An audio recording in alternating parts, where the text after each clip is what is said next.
বেশি প্রত্যাশা করতে যাবেন না, লোভী হবেন না। লোভ আপনার সুখ কেড়ে নিবে।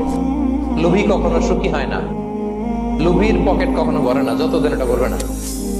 ইমাম গাজালি রাহিমাহুল্লাহ একটা চমৎকার কথা বলতেন। উনি বলতেন, তোমার রিজিকে যা আছে এটা দুই পাহাড়ের মাঝখানে থাকলেও এটা তুমি পাবা, আর যেটা তোমার রিজিকে নাই ওইটা অনেক দূর থেকে আনার পরেও হাত দিয়ে নিয়ে দুই ঠোঁটের মাঝখানে রাখলেও ওটা পড়ে যাবে।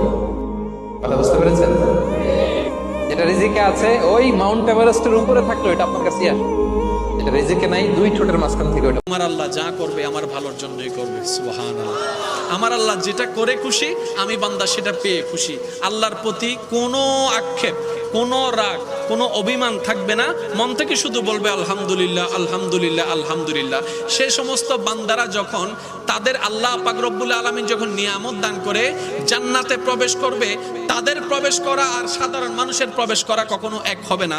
সূরা আর-রাদ আয়াত নাম্বার 24 আল্লাহ তাআলা বলছেন, সালামুন আলাইকুম বিমা সাবারতুম। আল্লাহ পাক বলছেন, ওই সমস্ত সবর যারা করে, ধৈর্য ধারণ করে, তারা যখন জান্নাতে প্রবেশ করবে, আমি আল্লাহ ফেরেশতার মাধ্যমে তাদেরকে সালামের ব্যবস্থা করে দেব।